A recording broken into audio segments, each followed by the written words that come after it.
இது ரொம்ப முக்கியமான படம்னு நான் சொல்ல மாட்டேன். ஆனால் நிறைய சாக்கடைகள் படங்கள் எடுக்கிற இடத்துல 300 பேர் அடிக்கிறீங்க சார், அப்புறம் அப்புறம் சார் அப்புறம் சார் அப்புறம் சார் அப்புறம் எதுக்கு பார்த்தீங்கன்னே தெரியாமல் நீ வெளியே போயிடணும் சார் சொரிஞ்சுக்கிட்டே இப்படி கதை பண்ணலை. ஒருவேளை தமிழில் இந்தியாவில் முதல் ஆஸ்காரவை வாங்கலாம்.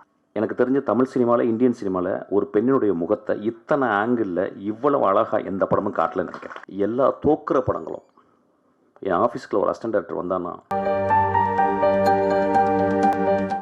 Now on to the life of the press meet. I would like to call Mishkin sir.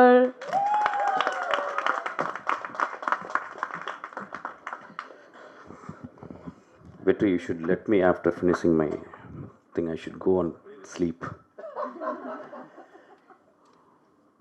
நான் நைட்டு 2 மணிக்கு 3 மணிக்கு பார்த்து முடித்தேன் படத்தை. ஆஃப்டர் தட் 6:30 மணிக்கு பெல் வச்சேன். ஆனால் தூங்கவே இல்லை.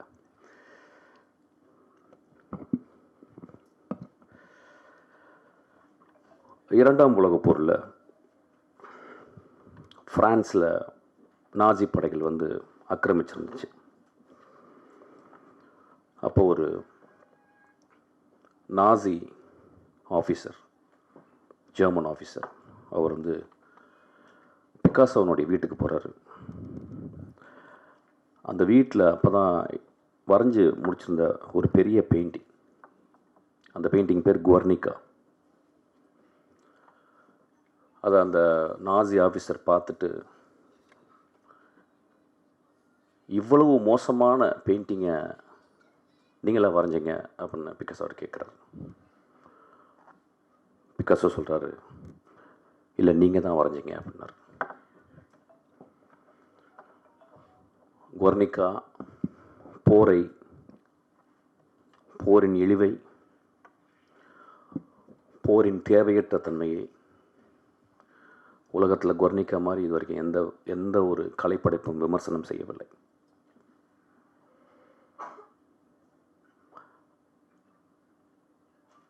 இதை வந்து நான் வயலன்ஸ் அப்படின்ற ஒரு புக்கில், ஜிசக்குடைய புக்கில் இப்போ நான் சமீபத்தில் படித்தேன்.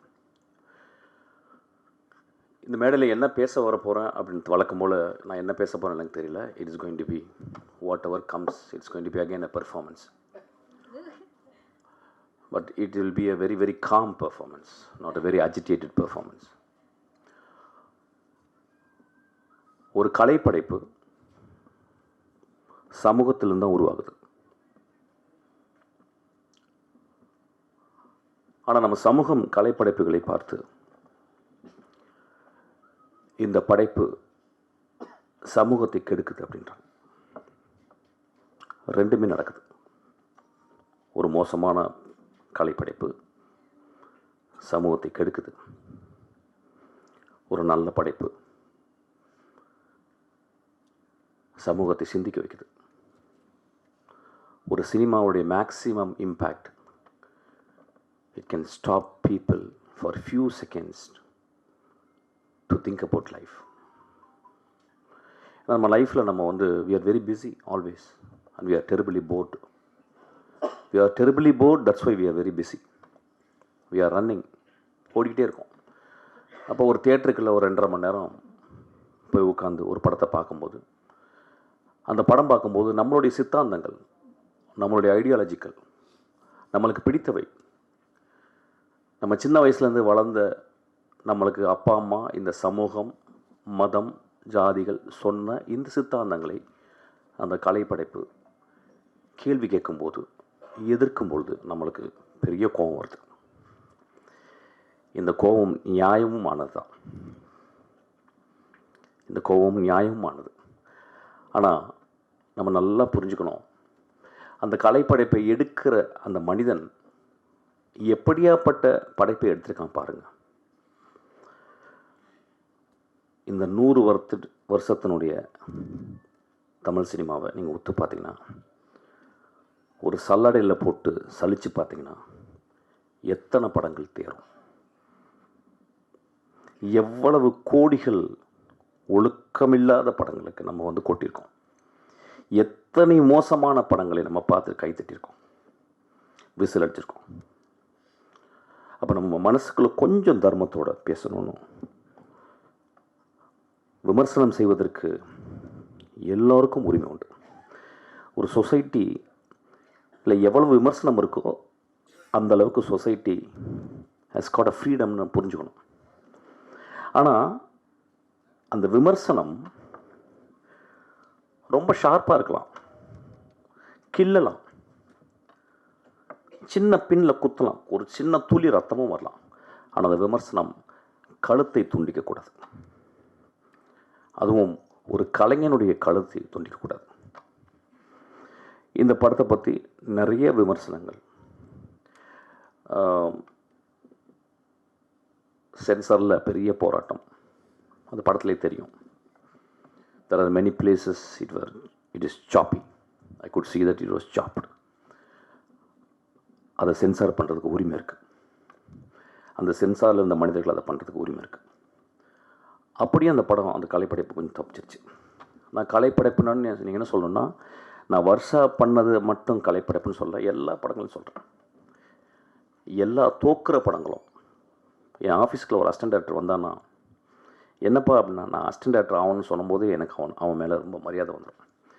ஏன் 2000-3000 தொழில் இருக்கும்போது ஒரு இளைஞன் நான் சமூகத்திற்கு கதை சொல்லணும்னு வரானே, அவன் எவ்வளோ பெரிய கலைஞன். அவனுக்கு சொல்ல தெரியுதோ இல்லையோ, அவனுக்கு சொல்ல வருதோ இல்லையோ, அவனால் சொல்ல முடிஞ்சதோ இல்லையோ, 30 வருடங்கள் ரோட்டிலே இந்த தெருவுகளில் வேஸ்ட் பண்ண, இந்த டீ கடையில் வேஸ்ட் பண்ண அசிஸ்டன்ட் டைரக்டர் எனக்கு தெரியும். என்னையோட வெற்றிமாறனோட அறிவான, ஆழ்ந்த சிந்தனை உள்ள, அன்பினால் உருவாக்கப்பட்ட அவ்வளவு மேன்மையான அசிஸ்டன்ட் டைரக்டர்கள் இந்த ரோடுகள் சாவடித்திருக்கு. அப்போ ஒரு படத்தை நம்ம பார்க்க போகிறோம். இந்த படத்தை எழுதின இந்த குழந்தை ரொம்ப நாளைக்கு முந்தைய ஒரு கூட்டம் தான் வெற்றி. எனக்கு அந்த குழந்தைய முத சேரும்போது அப்போ இத்தனை கொண்டு இப்பயும் வளரல, இவ்வளோ தான் வந்திருக்கா. அப்போ வரும்போது நான் பார்த்தேன் அந்த பொண்ணு. எப்பயுமே பொண்ணுங்க சினிமாவுக்கு வரும்போது அவ்வளோ சந்தோஷமாக இருக்கும். ஏன்னா ஆண்களால் அழுத்தப்பட்ட மோஸ்ட் மேல் சவனிஸ்டிக் ஏஜென்சி அப்படின்னா ஐ வுட் கால் சினிமா. அப்போ அதில் ஒரு பெண் வர்றான். ஒரு பூ முட்கள் கூட நடந்து வருது. அப்போ நான் அந்த பொண்ணை பார்த்து, இந்த பொண்ணு நல்லா பிரைட்டாக இருக்கான் வெற்றி அப்படின்னு 2-3 புத்தகம் கொடுத்தேன். அதை வெற்றி நேற்று எனக்கு சொன்னான். ஆக்சுவலாக இந்த படத்தை பார்க்க போகிறீங்க. இந்த படத்தை 50% பிடிக்க போகுது, 50% பிடிக்காமல் இருக்க போகுது. இதுதான் ஒரு திரைப்படம் செய்ய வேண்டிய வேலை. ஒரு திரைப்படத்தை 100% நல்லா இருக்குன்னு சொல்லிட்டா அந்த படத்தில் உண்மை இல்லைன்னு அர்த்தம். ஒரு படத்தில் 100% நல்லா இல்லைன்னா அது கலைப்படைப்பு சரியாக எடுக்கப்படவில்லை என்ற அர்த்தம். ஒரு படம் 50 விழுக்காடு நல்லா இருக்குன்னு சொன்னாலும் 50 விழுக்காடு நல்லா இல்லைன்னு சொல்லணும், அது நல்ல கலைப்படைப்புன்னு நான் புரிஞ்சுக்கிறேன். ஒருவேளை இந்த படம் அந்த 50 விழுக்காடு நல்லா இருக்குன்னு சொன்னவங்கள மனசுக்குள்ளே வச்சுட்டு 25 விழுக்காடு மட்டும் நல்லா இருக்குன்னு சொல்லலாம். ஸோ 75 விழுக்காடு இந்த படத்தை நிராகரிக்கலாம். ஆனால் அந்த படத்தினுடைய நியாயத்தை நீங்கள் பார்க்கணும். இந்த படத்தை நேற்று இரவு 4 நாங்கள் ஒரு 6 பேர் பார்த்தோம், 5 பேர் பார்த்தோம். அந்த படத்தை பார்த்து முடித்த உடனே லைட் போட்டு வெற்றி எனக்காக வெயிட் பண்ணிகிட்டே இருந்தான். அப்புறம் தூங்கிட்டான். வெற்றி என்னை மாதிரி தூங்காதவங்க கிடையாது, கரெக்டாக தூங்கிடுவான். ஆனால் அதுக்கப்புறம் நான் ஒரு 3 மணிக்கு ஒரு 2:30 மணிக்கு எழுப்பி பேசினேன். அப்போ அந்த படம் முடிஞ்ச பிறகு என் அசிஸ்டன்ட் டைரக்டர் ஒரு நீண்ட விவாதம் பண்ணாங்க. அந்த விவாதத்தில் இரு அணியாக மாதிரி எனக்கு பிடிக்கல சார், எனக்கு பிடிச்சது சார் அப்படின்னு ஒரு பெரிய விவாதம் வந்துச்சு. நான் டைரக்டராக அந்த பசங்க பேசுகிறத கேட்டுகிட்டே இருந்தேன். 4 பேர் ரொம்ப உக்கிரமாக பேசினாங்க. அதில் அவங்களுக்குள்ள சண்டையெல்லாம் வந்துச்சு. அதில் 5ஆவதாக ஒரு அசிஸ்டன்ட் டைரக்டர் ரொம்ப அமைதியாக உட்கார்ந்துருந்தாங்க. அவ்வளோ ஒரு பெண். அப்போ நான் சொன்னேன், டே நில்லுங்கடா, நம்ம எல்லாம் ஆம்பளைங்களே பேசிக்கிருக்கோம் ஒரு படத்தை பார்த்து.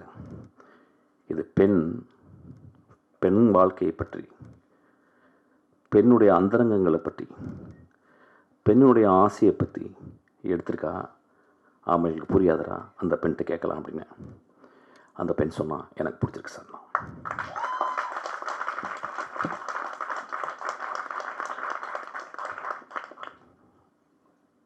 இந்த படத்தை ஏன் வர்ஷா பேட் கேர்ள்னு வச்சா, ஏன் குட் கேர்ள்னு வைக்கல? அது கொஞ்சம் ஒத்து பார்க்கணும். அவள் வந்து சமூகத்தை வந்து விளக்கமாத்திட்டு வந்து கூட்டுறதுக்காக வரல,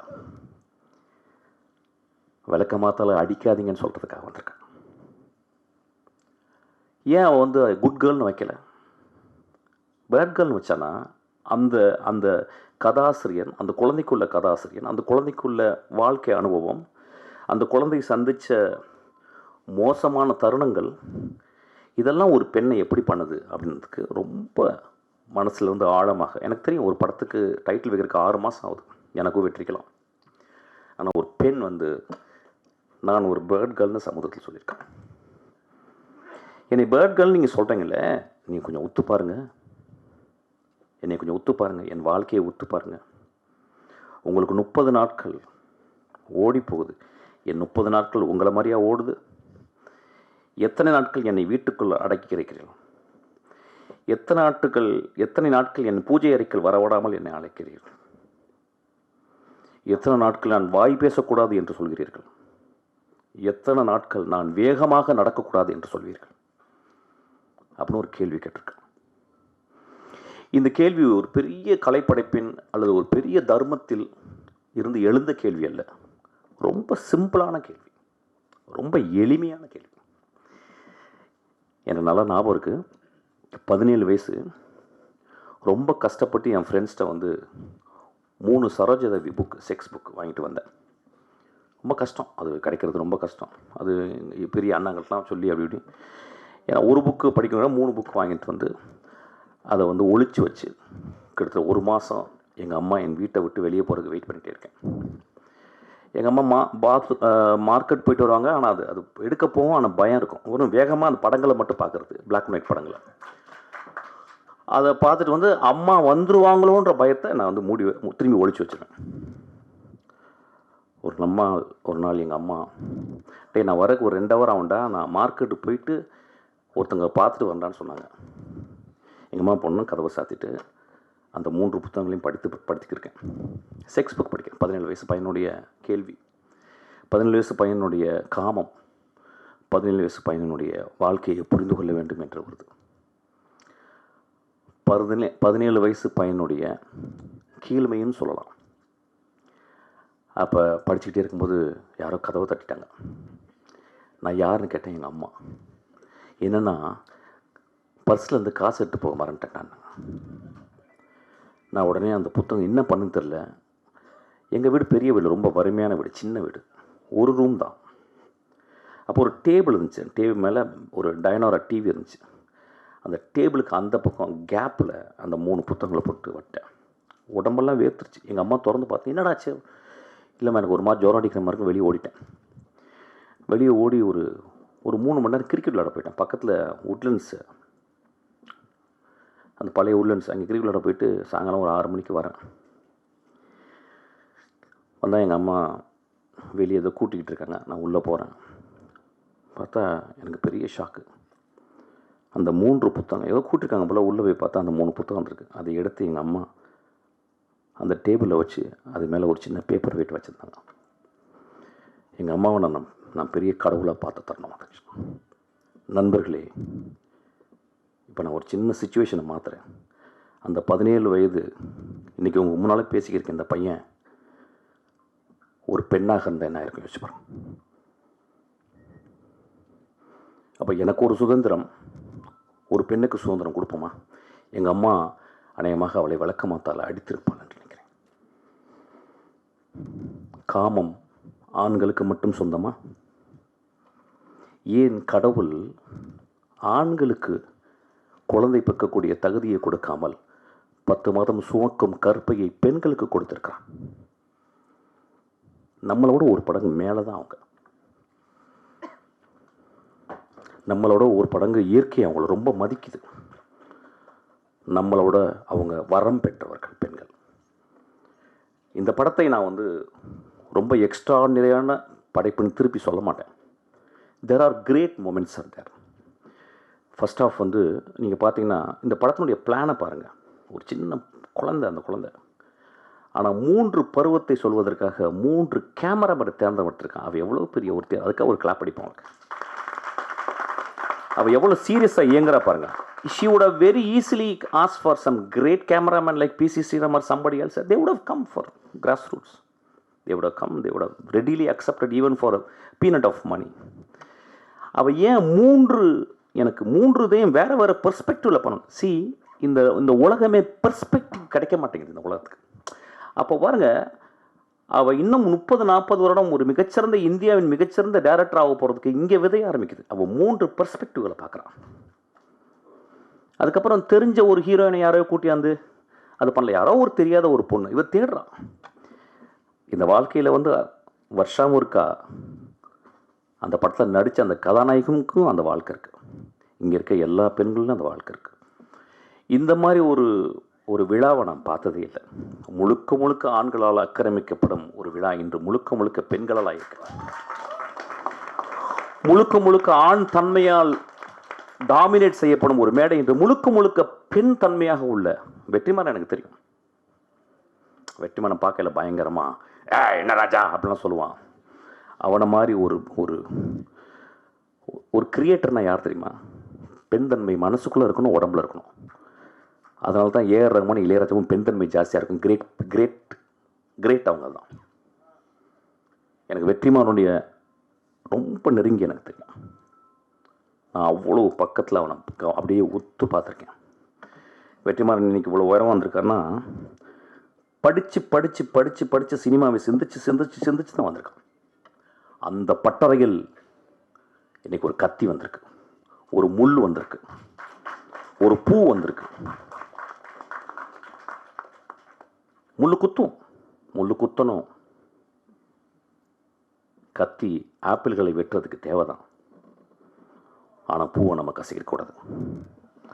அவர் இந்த படத்தில் ஒரு ஃபில்ம் மேக்கராக the way she handle the close ups, இந்த படத்தை ஒரு நல்ல ஸ்டடின்னு சொல்கிறேன். அதாவது நெக்ஸ்ட் ஜெனரேஷனுக்கு இந்த படத்தினுடைய க்ளோஸ்அப், ஒரு பெண்ணை, எனக்கு தெரிஞ்ச தமிழ் சினிமாவில் இந்தியன் சினிமாவில் ஒரு பெண்ணினுடைய முகத்தை இத்தனை ஆங்கிளில் இவ்வளவு அழகாக எந்த படமும் காட்டலன்னு நினைக்கிறேன்.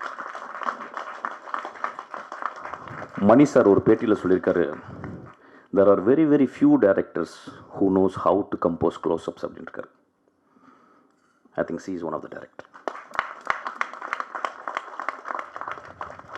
இந்த படத்தில் அந்த க்ளோஸ்அப்பில் அந்த கதாநாயகனுடைய பருவை காட்டிருக்கு.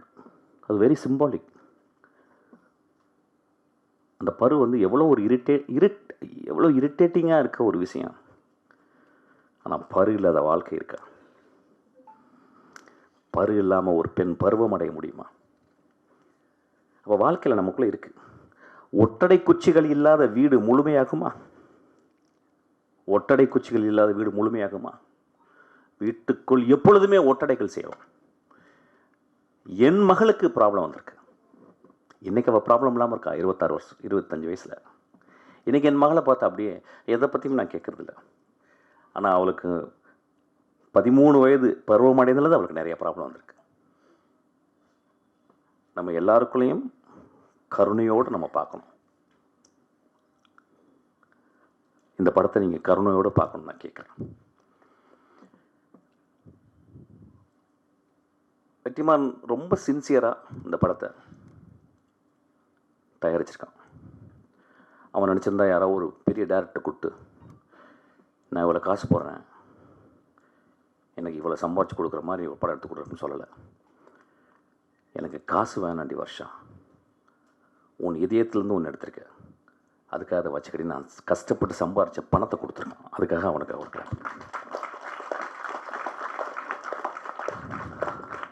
இந்த படம் நீங்கள் பார்க்கும்போது உங்களுக்கு சில நேரங்களில் சந்தோஷத்தை ஏற்படுத்தலாம், சில நேரங்களில் வருத்தத்தை ஏற்படுத்தலாம். இது ரெண்டையும் அந்த தியேட்டருக்குள்ளேயே பார்த்துட்டு வெளியே வாங்க. கொஞ்சமாக திட்டுங்க வருஷாவை. இப்போ என்னையெல்லாம் நல்லா கெட்ட வாரத்தில் திட்டுவாங்க. நான் ஏதாவது பேட்டி கொடுத்தேன்னா கீழே அவள் என்ன பூவா, அவள் என்ன, அதுவும் சொல்லக்கூடாது. ஆக்சுவலாக நிறைய கெட்ட வார்த்தை எனக்கு அது ரொம்ப பிடிக்கும். எனக்கு சம்படி ஐ ஃபீல் வெரி ஆர்கசமிக்காக எனக்கு நான் ஃபீல் பண்ணுவேன். அது வெரி மேசோகிஸ்டிக் நான் ஆக்சுவலாக. அந்த குழந்தைய அப்படி திட்டாதீங்க. அந்த குழந்தை ஒரு பெரிய வைரம். ஒருவேளை தமிழில் இந்தியாவில் முதல் ஆஸ்கார் அவ வாங்கலாம்.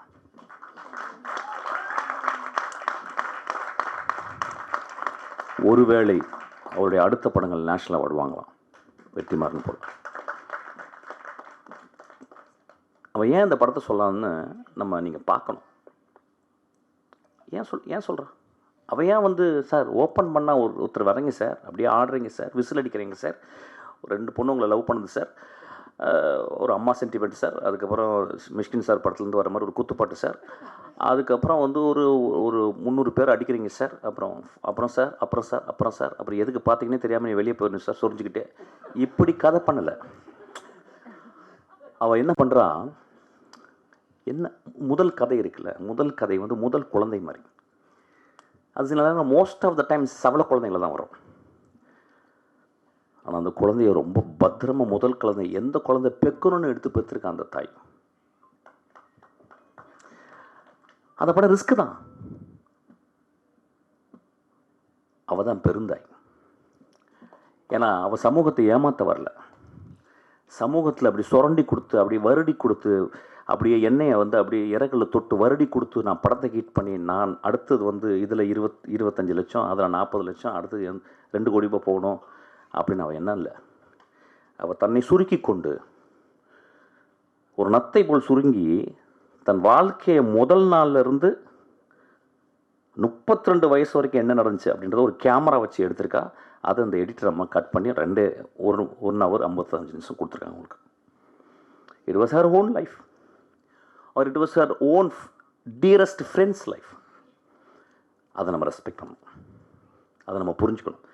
நல்லா யோசிச்சு பாருங்கள், எவ்வளவு மோசமான படங்களை நம்ம பார்க்குறோம். அந்த படத்தை நம்ம குழந்தைங்களை கூப்பிட்டு பார்க்க முடியுமா? நம்ம மனைவியை கூப்பிட்டு போய் பார்க்க முடியுமா? நம்மளுடைய தங்கச்சியை கூப்பிட்டு போய் பார்க்க முடியுமா?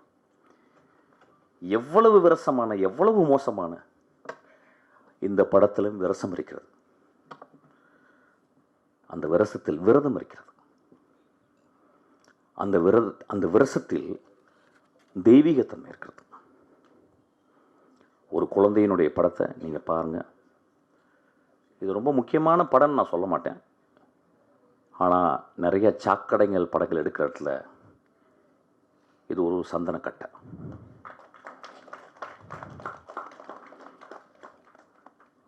பத்திரிகையாளரை பற்றி என் படங்கள் கூட நான் கேட்டதில்லை. இந்த படம் உங்களுக்கு பிடிக்கும், இந்த படம் உங்களுக்கு பிடிக்காமையும் போகலாம். It depends. ஆனால் கொஞ்சம் மனதில் கொஞ்சம் ஈரத்தோட அந்த பெண்ணுடைய ஹானஸ்டியை பார்த்துட்டு, ஏன் இந்த படம் எழுதணும் அவ அப்படின்ற ஒரு ஹானஸ்டியை கொஞ்சம் பார்த்தீங்கன்னா, உங்கள் எழுத்தில் அந்த மையோடு சேர்ந்து கொஞ்சம் உதிரமும் வரும், கருணையும் வரும். இந்த படத்துக்கு 36 மார்க்காவது போடுங்க. இந்த படத்தை ஃபெயில் ஆக்கிறாதீங்க.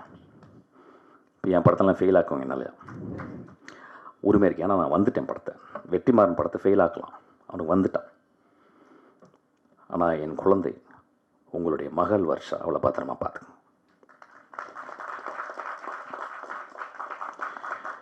தேங்க்யூ. ரொம்ப அமைதியாக பேசிட்டேன்ல. ஓகே, அடுத்து நான் ஒரு ரிக்வெஸ்ட். இதுதான் கான்ட்ரவர்சி.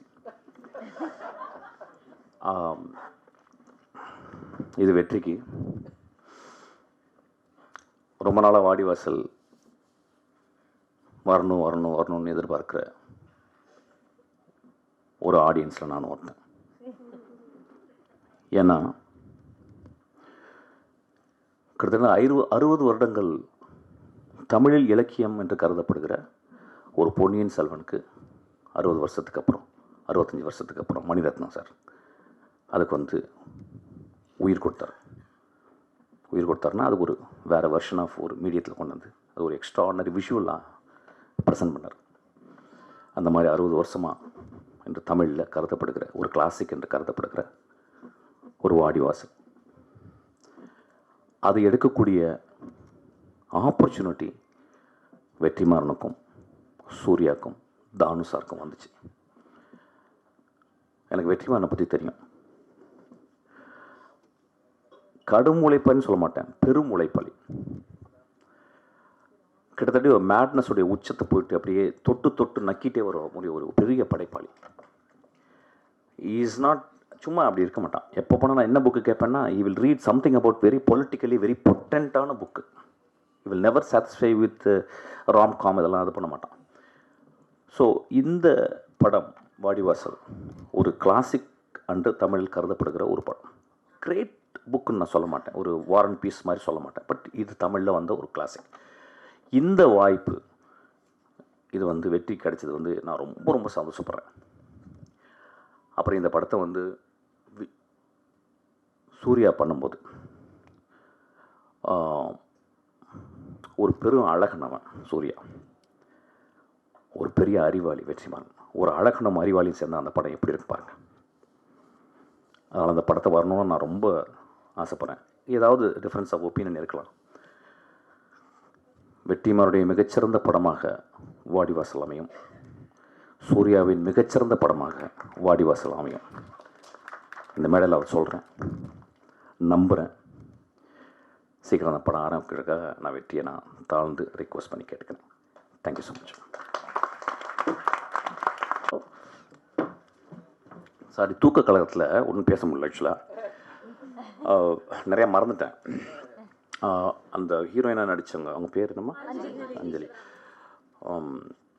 ரொம்ப extraordinary performance. There are places where she struggles, ஏன்னா பிகாஸ் லாங்குவேஜ் வரல, நிறைய இடத்துல கஷ்டப்பட்டுருக்கா அந்த பாப்பா. ஆனால் ரொம்ப ஒரு எக்ஸ்ட்ரானரி, ஒரு பொட்டன்ட்டான ஒரு ஆக்டர்ஸ். ஆக்சுவலி ஒரு ஆக்டர், நான் ஆக்டர் சொல்லக்கூடாது, ஆக்டர். அதுக்கப்புறம் அந்த படத்தில் நடித்தவங்க எல்லாருமே, இந்த படத்தில் பர்டிகுலராக எடிட்டர், அவனுடைய ஒர்க் வந்து இந்த எடிட்டிங்கை ஒரு ஆண் பண்ணியிருக்க முடியாதுன்னு நினைக்கிறேன். ஆக்சுவலாக இது ஒரு பெண்ணுடைய பார்வையில் தான் இந்த எடிட்டிங். உட்காருங்கம்மா. அந்த படத்தில் நடிச்சிங்க எல்லாருக்குமே, கேமராமேன் அந்த பையன், அதுக்கப்புறம் அம்மா வந்து எங்கள் ஊர் பாட்டுக்காரனை வந்து ஒரு 50 வாட்டி நான் பார்த்துருப்பேன். நான் யுத்தம் செய்ய எழுதி முடிச்சு யார் ஹீரோ, நான் கதை சொல்லி முடிச்சிட்டேன். அகோரம் சாருக்கு யார் ஹீரோ, நாங்கள் பாண்டியர் ராமராஜன் சொல்லிட்டேன். அவர் ஐயோ நெஞ்சில் கை வச்சு எதிர்ச்சிட்டாரு. நான் நிஜமாகவே நான் வந்து ராமராஜனுக்கு தான் அந்த படம் எழுதினேன். ஏன் மதுரையிலேருந்து வர ஒரு டிடெக்டிவாக இருக்கக்கூடாதா? மதுரையிலேருந்து ஓட்ட இங்கிலீஷ் பேசுகிறேன், நாம் ஓட்ட இங்கிலீஷ் பேசுகிறேனே, ஏன் அவர் பேசக்கூடாதா? ஆனால் ப்ரொடியூசர் பயந்தார். சரி சார், அப்போ சேரன் சார் உடனே அப்பா அப்படின்னு உட்காந்தார். அப்படி தான் சேரன் வந்தார். உங்களை ரொம்ப நசிச்சிருக்கம்மா, இந்த படத்தில் ரொம்ப எக்ஸ்ட்ரானரியா. I think you used all your, maybe 35 years you couldn't come actually. That gap made you a kind of a boiler actually, kind of ஒரு ரொம்ப பியூட்டிஃபுல்லாக நினச்சிருந்தீங்கம்மா. அதாவது எனக்கு தெரிஞ்சது, அதாவது இருக்கிறதுலே கஷ்டம் குடிகாரனோட குடிச்சிட்டு குடிக்காமல் இருக்குன்னு கண்ட்ரோல் பண்ணுறது தான் ரொம்ப கஷ்டம் ஆக்சுவலாக. அந்த தாய் முழுக்க முழுக்க தான் 2 பக்கமும் இருதலைக்குள்ளி எறும்பு போல் கஷ்டப்பட்டுக்கிட்டே, இந்த பக்கம் ஒரு வீடு, இந்த பக்கம் குழந்தை, அதுக்குள்ளே படுற கஷ்டத்தை ரொம்ப எக்ஸ்ட்ரானரியாக பண்ணிங்கம்மா. தேங்க்யூ. அதுக்கப்புறம் எனக்கு பெரிய சர்ப்ரைஸ் வந்து சரண்யா வந்து ஒரு எக்ஸ்ட்ரானரி ஆக்டர்ஸ். என் படத்தில் வந்து நான் ஏதாவது ஒரு சின்ன கேரக்டர் தான் எழுத முடியாது ஆக்சுவலாக. ஒரு சின்ன கேரக்டர் கூட வந்து பண்ணுவாள். அவ்வளோ ரொம்ப ரொம்ப ஒரு ஜென்யூனான ஹார்ட்டான இந்த படத்தில் வந்து நல்ல பெர்ஃபார்மன்ஸ். டப்பிங் நீ பண்ணியிருக்கலாம், ஆனால் கொஞ்சம் தப்பாக இங்கிலீஷ் பேச தெரியும், அதனால தான் கரெக்ட் பண்ணிட்டா அப்படியே அதில் புரிஞ்சிருச்சு. ஆக்சுவலாக யாரும் நல்லா டப் பண்ணியிருக்காங்க, இங்கிலீஷ்லாம் சரண்யா வாயில் வந்து பேச வச்சுருக்காங்க. அதனால் ரொம்ப தேங்க்ஸ். இந்த பாப்பா யார்? இந்த பாப்பா நீ ரொம்ப எக்ஸ்ட்ரானரியாக பண்ணியிருக்காங்க. இந்த இன்றைக்கி வந்து I think she rule this stage. ரொம்ப நல்லா இருந்துச்சு. Thank you so much.